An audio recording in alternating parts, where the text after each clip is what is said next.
오늘 이 시대에는 내비게이션이 잘 차마다 설치되어 있고, 그리고 여러분 핸드폰으로 내비게이션 프로그램이 있어서 어느 곳을 가든지 이제 부담이 없습니다. 그리고 내비게이션은 오늘 실시간으로 가장 효율적인 길을 알려줍니다. 가장 빠른 길을 알려줍니다. 막히지 않는 길, 덜 막히는 길 알려줍니다.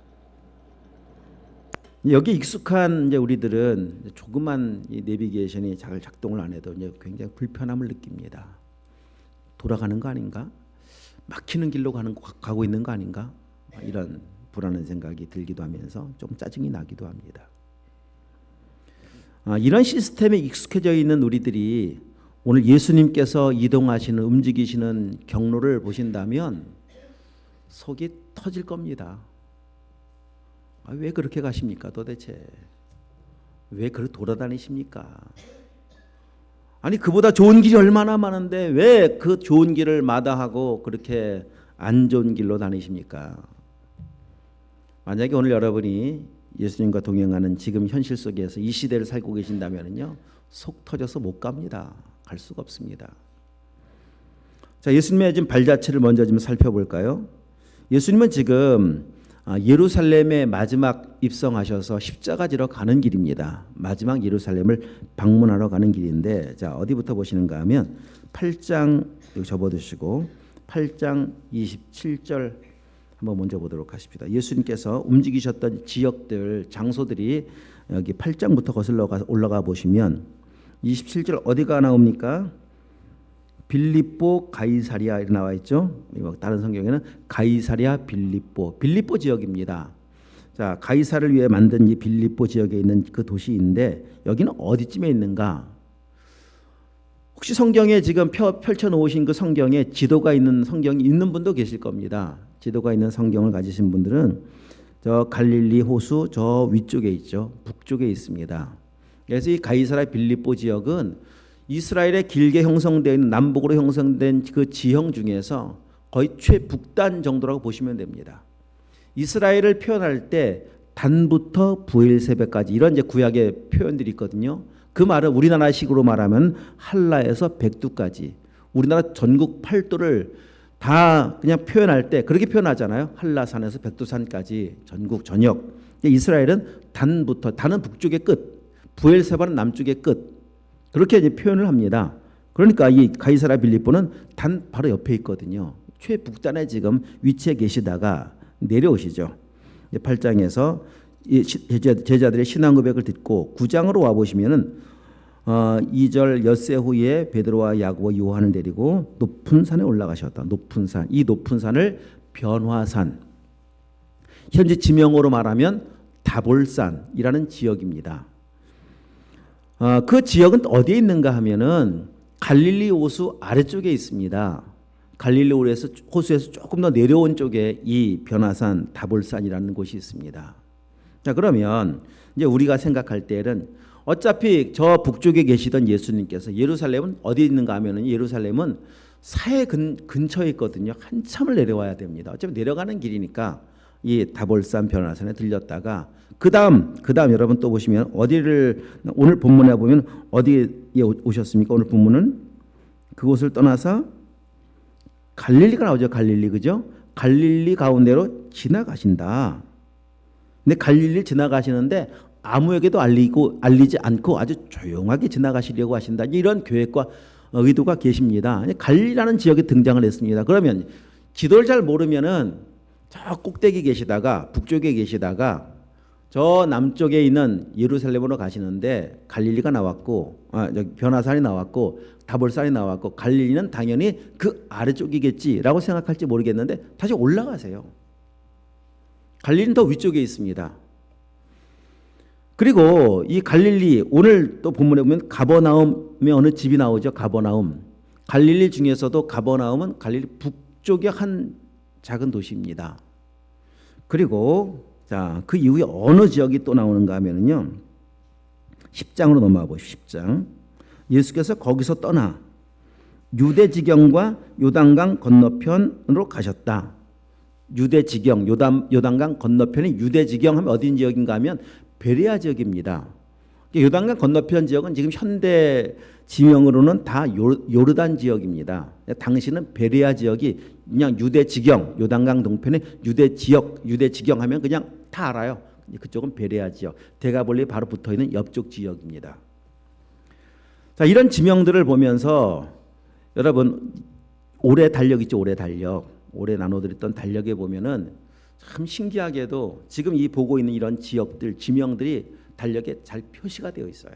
특히 3월 달에는요, 지금 오늘 말씀드렸던 이 지명들이 3월 달력에 잘 나와 있습니다. 예수님께서 중기 후기 사역의 일정들을 보면은 가이사랴 빌립보에서 다볼산으로 내려오셨다가 다시 갈릴리로 올라가셨다가 저 가버나움까지 가셨다가 다시 건너가셔서 요단 동편에 있는 유대 지경 베레아 지역까지 오시는, 그러니까 말씀드렸던 것처럼 이 지도의 내용을, 그러니까 이 동선의 움직임들을 지도로 놓고서 그려보면은요, 일직선상으로 쭉 내려가신 것이 아니라 내려가셨다가 올라가셨다가 건너가셨다가 다시 또 건너오셨다가, 그러니까 얼마나 비효율적입니까? 우리가 놓고 볼 때는. 아니 가시는 곳이 예루살렘이시면 그냥 곧장 내려가시지 뭐 왔다 갔다 하십니까? 자, 그런데 우리가 기억할 것은 예수님의 행적이 이렇게 비효율적인 것처럼 보여지지만 예수님은 출발부터 시작해서 마지막 십자가의 죽음까지 본인 스스로 결정한 것이 단 하나도 없어요. 여러분 접어두시고 마태복음 4장을 한번 가보십시오.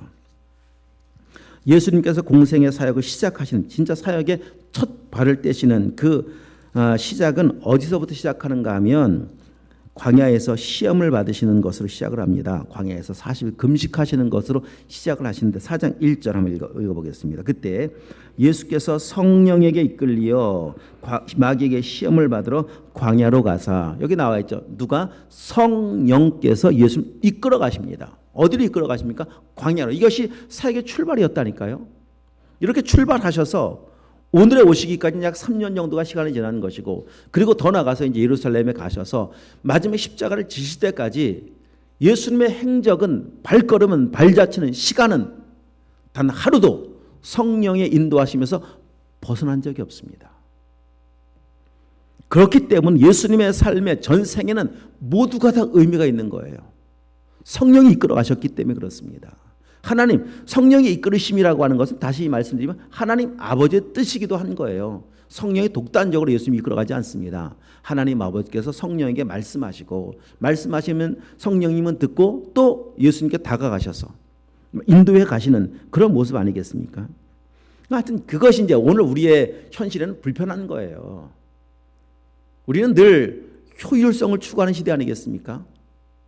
동선 하나를 그리더라도 그냥 효율적인 동선을 그리고 싶어 하잖아요. 여기가 목적지고 여기에 출발하는 것이라면 그냥 쭉 지나가는 걸 원하지, 누가 올라갔다 내려갔다 이쪽 갔다 저쪽 갔다 이쪽 갔다 이러길 원하고 계십니까? 왜 그렇게 비효율적인 삶을 사느냐고 따지고 싶어 하겠지만, 그러나 우리가 이제 오늘 점검할 그런 현실에 익숙해져 있는 오늘 우리가 이 삶을 좀 점검해 보셔야 합니다. 효율적인 것이 중요한 것이 아니라 하나님 아버지의 뜻대로 살아가는 것이 중요한 거예요. 얼마나 빨리 가는 거가 중요한 것이 아니라 얼마나 잘 가는가. 그래서 속도보다 중요한 것을 방향이라고 누누이 말씀드리지 않습니까?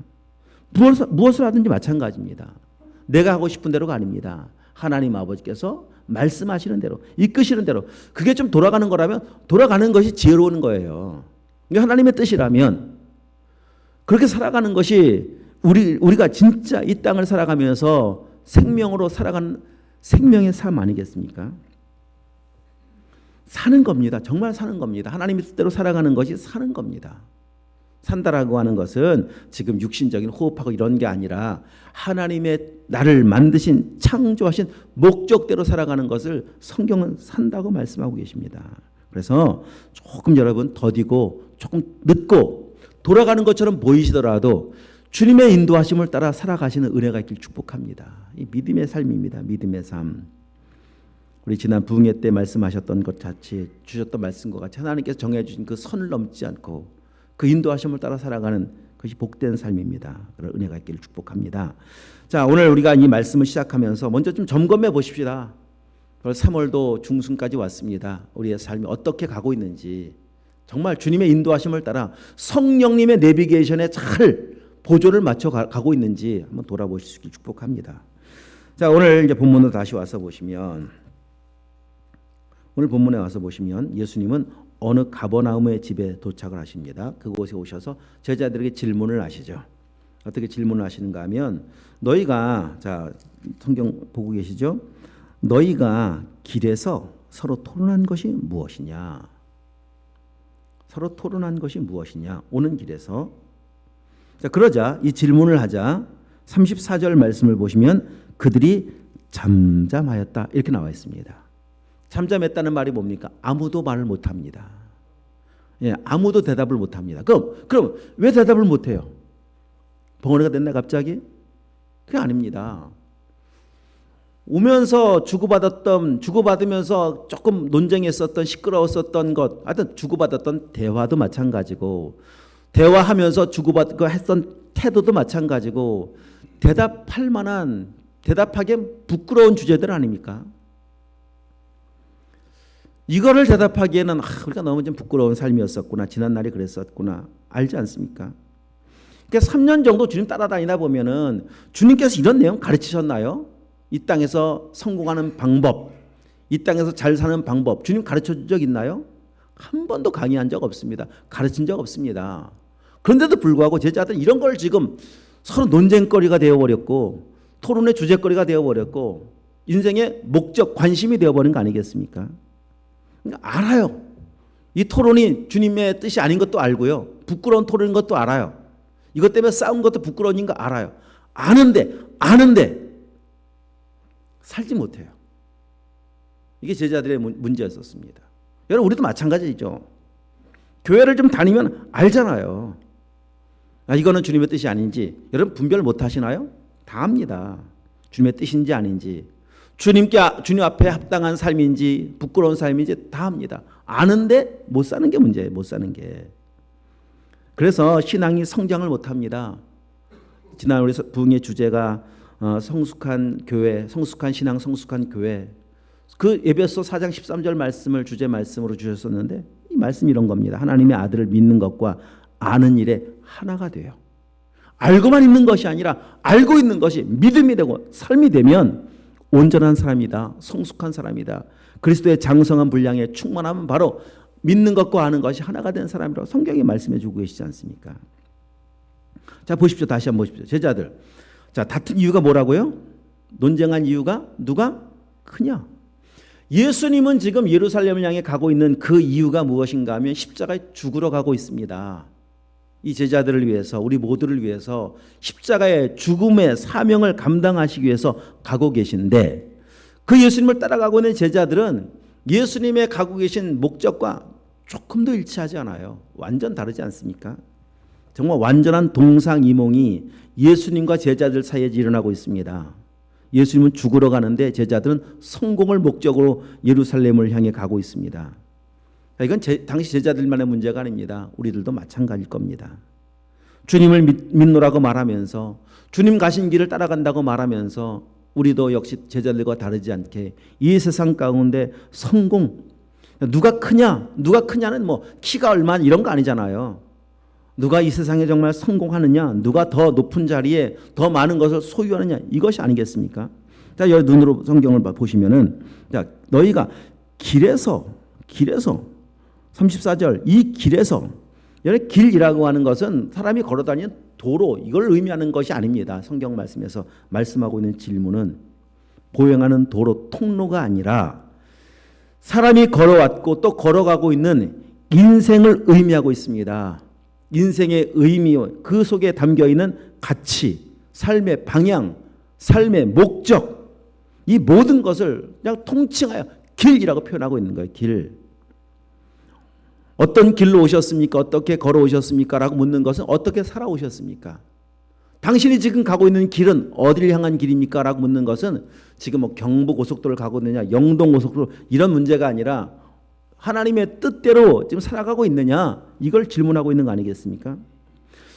제자들이 이 걸어오는 길에서, 걸어가고 있는 길에서 누가 크냐라고 하는 이 질문을 가지고 논쟁했다라고 하는 것은 제자들의 인생에서 무엇이 소중한 거, 소중하게 여기고 있는가를 잘 보여주고 반영해주고 있는 겁니다.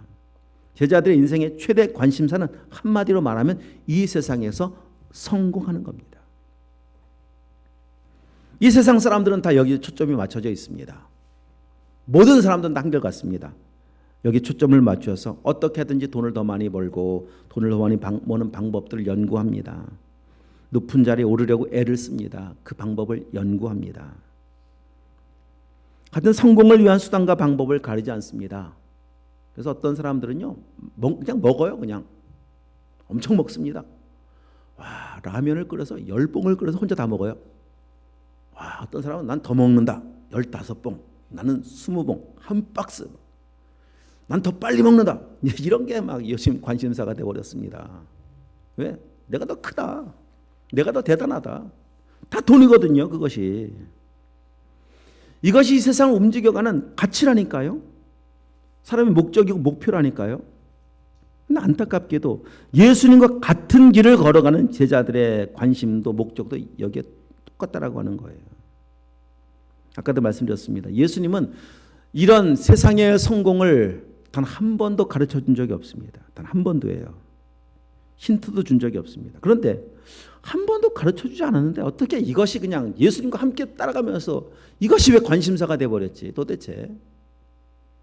신기하지 않습니까? 이게 바로 인간의 죄의 성이고 죄의 본질입니다. 죄인으로 태어난 사람에게는요, 이 세상에서 나를 추구하여 내 영광을 위해 내가 성공을 위해서 살아가는 것을 굳이 강의할 필요가 없습니다.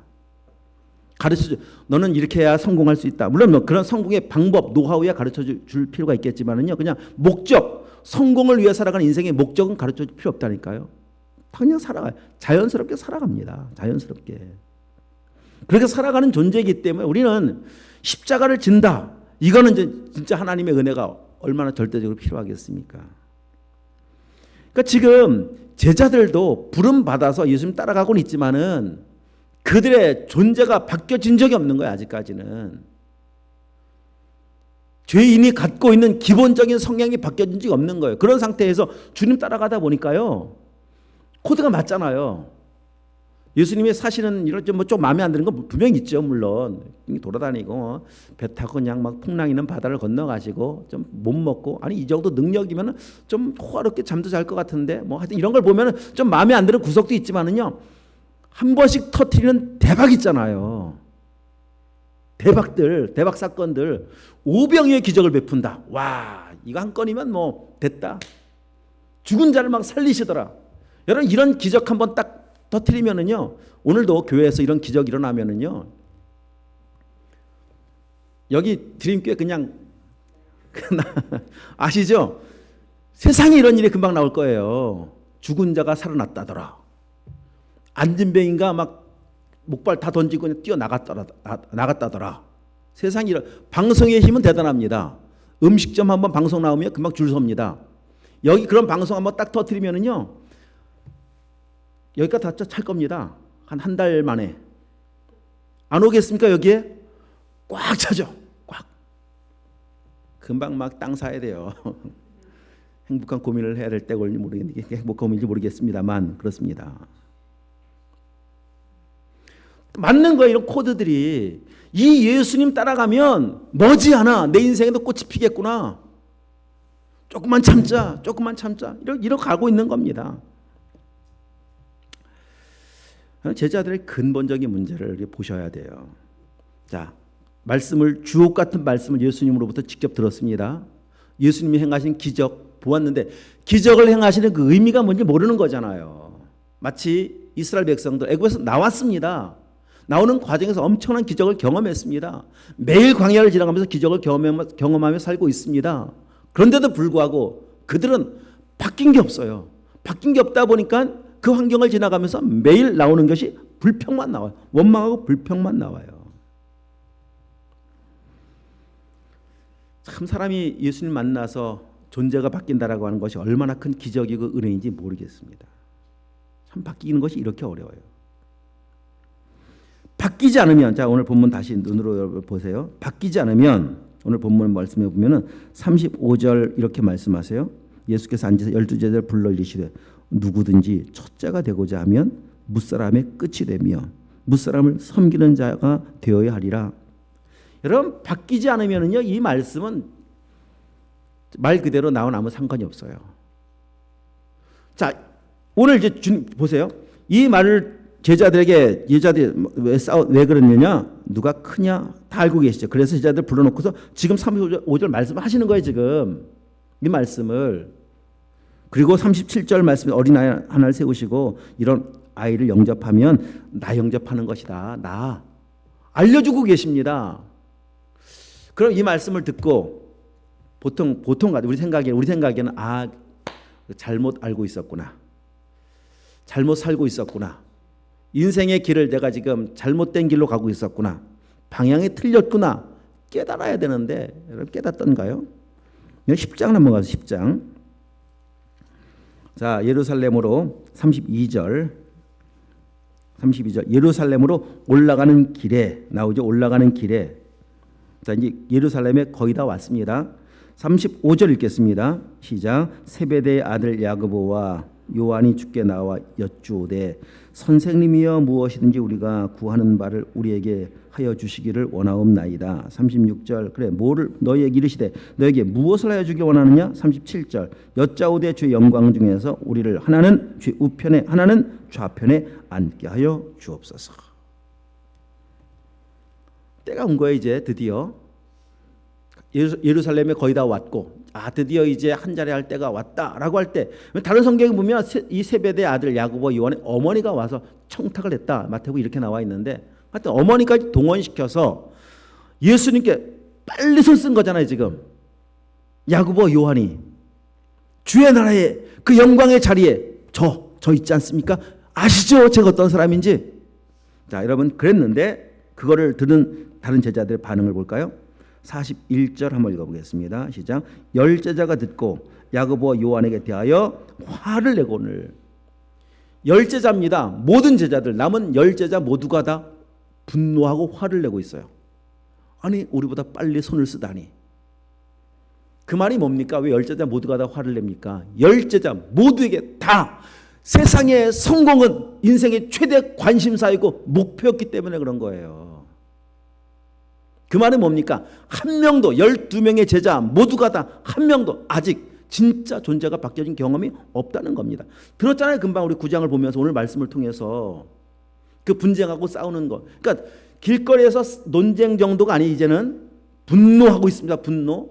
제자들은 12명의 제자로 부름받아서 결국 예루살렘 가까이 오자 뭔가를 얻고 성취할 때가 되었다고 생각을 하자 본색들이 다 드러납니다.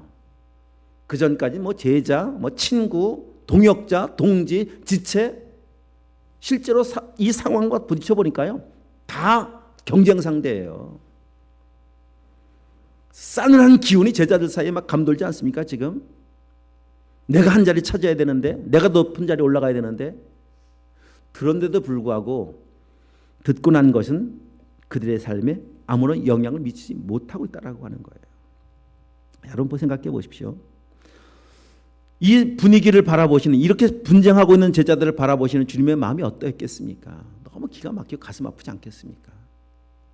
그리고 또한 기억할 것은 뭔가 화를 막 내고 있다라고 하는 것은 또 반대로 기뻐하고 있다라고 하는 것은 여러분들 똑같습니다. 여러분 무엇 때문에 화가 나십니까? 언제 화를 막 내세요? 언제 또 막 엄청 기쁘세요? 그 화가 나고 기뻐하는 그 이유는 그 사람이 이 세상을 살아가면서 무엇을 소중하게 여기는가를 보여주고 알려주는 가치 어디에 두고 있는가 알려주는 신호이고 사인입니다. 그러니까 돈을 소중히 여기는 사람들은요 돈이 사라지면 화가 나는 거예요. 돈 주어지면 세상 다 얻은 것 같은 기쁨이 있는 거고요. 명예를 소중히 여기는 사람들은요 어떻습니까? 명예 주면 최고죠. 최고. 명예 사라지면 그냥 죽을 맛이고요. 총선을 앞두고 있습니다. 지금 정치판의 현장을 보고 있잖아요. 권력 하나 얻으려고 얼마나 그냥 막 보이지 않는 전쟁을 치르고 있는지 보고 있잖아요. 권력 하나 얻으면 세상 다 얻은 거예요.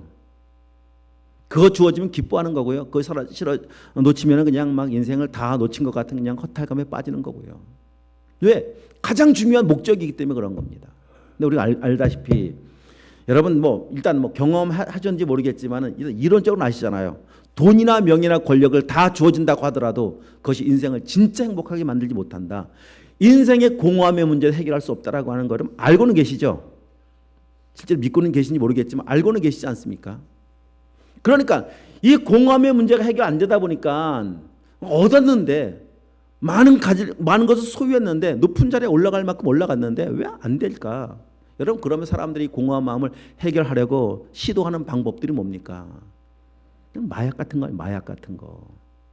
마약을 누가 하는 줄 아십니까? 오늘 지금 하루 먹고 하루 사는 사람들은 마약 관심 없습니다. 마약하는 사람들 누굽니까? 나오는 뉴스를 보십시오. 다 재벌들, 재벌 2세, 3세들, 유명한 연예인들, 정치 권력가들, 그런 사람들이잖아요. 왜? 공허하다는 겁니다. 안 채워진다는 겁니다. 안 채워집니다. 마약으로 채워집니까? 안 채워집니다. 인간의 공허함을 해결할 수 있는 것, 우리 지난주에 살펴봤어요. 창세전 상태, 혼돈과 공허와 흑암 가운데 있었을 때 하나님은 말씀으로 빛을 쓰라 말씀하시면 말씀으로 이 땅을 그 혼돈과 무질서를 질서를 잡아가게 하시고 공허함들을 충만함으로 채워가게 하시는 능력은 오직 말씀밖에 없습니다. 여러분, 그렇게 믿으시길 축복합니다. 말씀도 한 방법이 아니라 오직 말씀입니다. 할렐루야. 오직 말씀. 말씀만 우리의 공허함을 채울 수가 있습니다. 자, 오늘 이 제자들의 모습을 다시 보십시오. 오늘 제자들이 하시는 말씀을 한번 보십시오. 인자가 예수님께서 하시는 말씀, 누구든지 첫째가 되고자 하면 무사람의 끝이 되어야 하고, 이 말씀이 정말 믿어지는 사람은요, 말씀 아멘 되는 사람은 변화된 사람이에요. 존재가 바뀌어지면 이 말씀이 이해가 되고 믿어집니다. 그리고 삽니다. 그리고 예수님께서 그 다음에 하신 행동이 무엇인가 하면 36절, 어린아이 하나를 데려다가 그들 가운데 세우시고 안으시며 제자들에게 이르시되 누구든지 내 이름으로 이런 어린아이 하나를 영접하면 곧 나를 영접하며. 당시 어린아이는요, 사회적 약자예요. 약자. 여자와 어린이들은 얼마나 약한 존재였었는지, 무시당하는 존재였었는지요, 사람 숫자를 세는데도요 숫자에 포함도 안 시켜요. 그런 대상이 어린아이, 그런 대상 중 한 명입니다.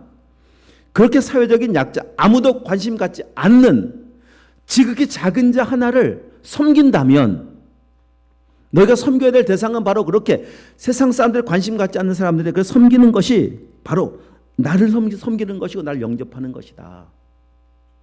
그렇게 섬기는 사람이 하나님의 나라에서는 큰 자라고 주님 지금 말씀해 주고 계시지 않습니까? 예수님께서 이 땅에 오신 목적도 여기에 있습니다. 여러분 10장으로 넘어가셔서 다시 한번 더 보십시다. 10장. 이렇게 제자들이 세베대의 아들 야고보, 요한이 막 손쓰고 이것 때문에 분위기가 험악해졌을 때 주님이 하시는 말씀, 그 다음 말씀들이에요. 연장선상에 있는 말씀들입니다. 자, 44절만 읽겠습니다. 시작. 너희 중에 누구든지 으뜸이 되고자 하는 자는 모든 사람의 종이 되어야 하리라. 인자가 온 것은 섬김을 받으려 함이 아니라 도리어 섬기려 하고 자기 목숨을 많은 사람의 대속물로 주려 함이니라. 아멘. 아멘. 예수님이 오신 목적을 정확히 말씀해 주시는데, 인자가 온 것은 섬김을 받으려 함이라. 자기 목숨을 많은 사람의 대속물로, 많은 사람의 대속물, 그 많은 사람이 누굽니까? 지극히 작은 자잖아요. 그 작은 자가 누굽니까? 죄인 아닙니까? 죄인. 영원한 저주와 형벌과 영원한 죽음의 형을 받은 죄인, 정말 무가치한 죄인, 우리 모든 사람, 그런 우리를 위해서 이 땅에 오신 겁니다. 작은 자라고 하는 것은 신분의 의미가 아닙니다. 그냥 죄인입니다. 죄인보다 더 작은 자가 어디 있습니까? 죄인보다 더 무가치한 자가 어디 있습니까? 그냥 죄의 삭은 사망입니다. 영원한 사망입니다. 영원한 형벌입니다. 벗어날 방법이 없습니다. 예수님께서 이 땅에 오셔서 죄인인 나를 대신해 죽지 않으면요, 우리가 살 방법이 없거든요. 그 섬김의 본이 되시려고 이 땅에 오셨고, 그렇게 섬겨주셨기 때문에 우리가 살았다라고 하는 겁니다. 그 엄청난 사랑을 받아 구원함을 받았고, 주님의 대신 속죄물이 되시고, 대신 십자가를 지시고, 대신입니다. 누구 대신입니까?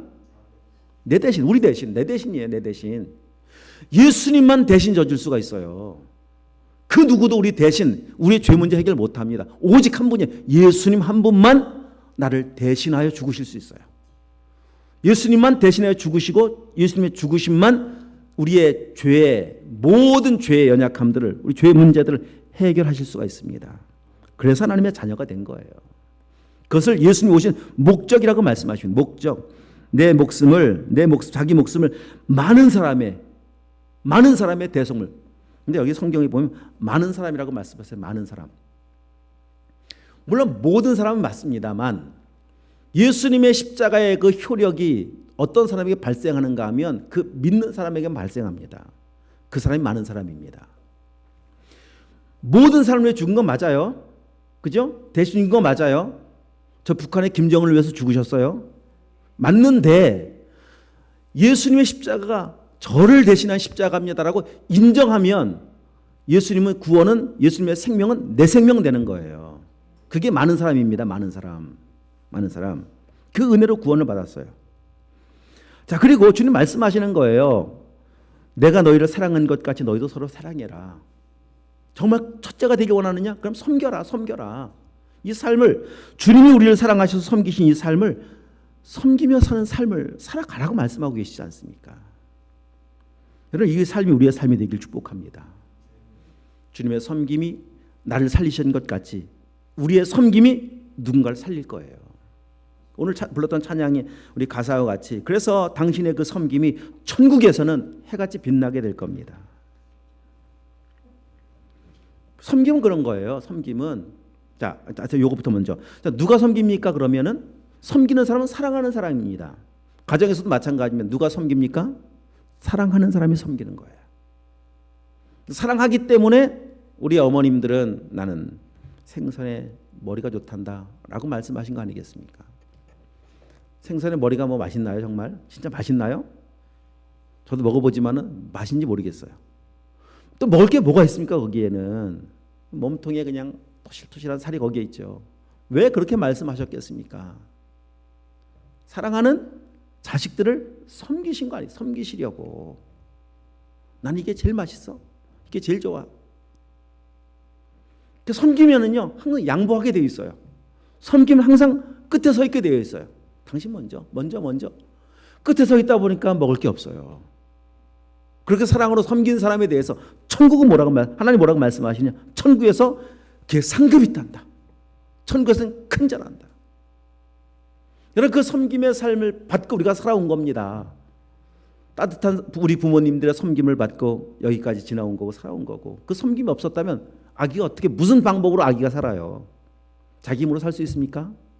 진자리 마른 자리 다 갈아 누이 주시면서 그 따뜻한 사랑에 섬김이 있었기 때문에 그 유아기를 벗어난 거고요. 지난 날을 벗어난 거고 여기까지 온 거예요. 그 섬김이라는 거는 말만 들으면요. 그래서 어머니라는 단어만 들어도 그냥 가슴이 뭉클해지는 거 아니겠습니까? 오늘 똑같습니다. 섬김의 사람, 고린도후서 2장에 보면요. 생명에 이르는 냄새, 사망에 이르는 악취가 있답니다. 섬김의 삶은요.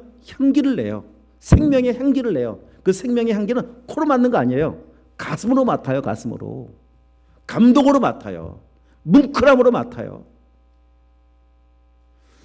우리 지난 부흥의 기간 동안에 참 잘 섬겨주셔서 참 감사를 드립니다. 저도 지난주 소망교회 부흥회를 다녀오면서 참 귀한 섬김을 받았습니다. 많은 분들의 사랑의 섬김을 받았는데 참 잊을 수 없는 한 섬김을 받고 왔습니다. 오늘도 말씀을 드리지만 아마도 이 섬김의 이야기들은 제가 사역하는 동안 계속 아마 이야기할 또 하나의 간증거리인 것 같아요. 마지막 날 화요일 날 저녁 식사 접대를 받는데 그 접대한 사람이 누군가 하면 20살 남자 청년이었습니다. 20살짜리. 원래는 그 형제 순서가 아닌데 한 권사님의 순서로 다 정해져 있었는데 목사님께 전화가 왔대요. 목사님, 제가 강사 목사님 섬기고 싶습니다. 저희 기회를 주십시오.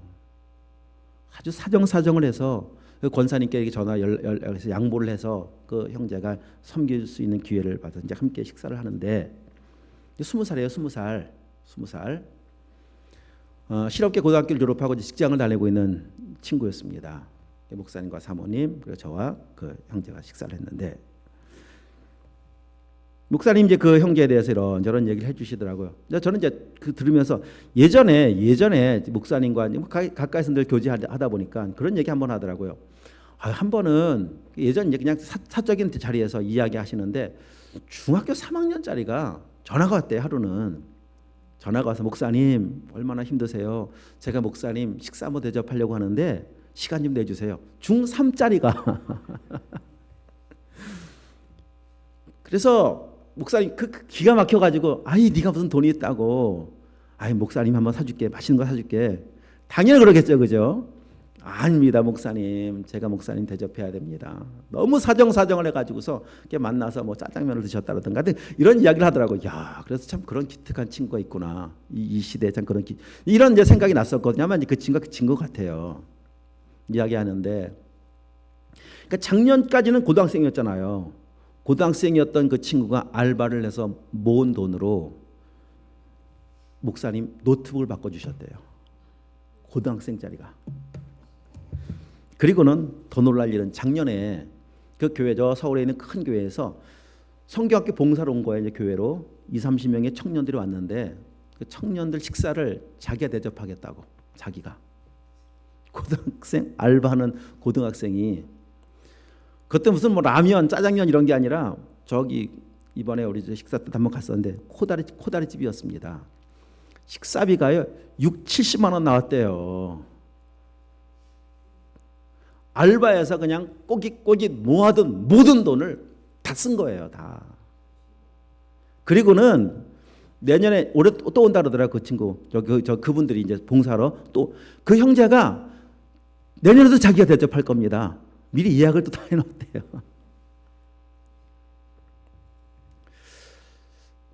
저 오는데 목사님 교통비입니다. 5만 원을 또 이렇게.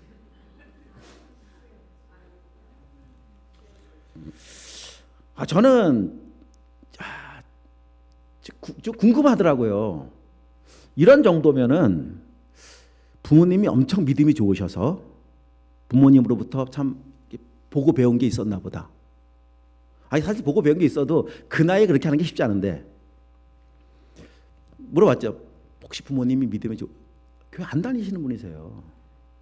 그럼 또 이 정도 돈을 쓸 정도 되면은 집이 돈이 엄청 많은 뭐 재벌 2세 아닌가 싶은데 또 전혀 아닙니다.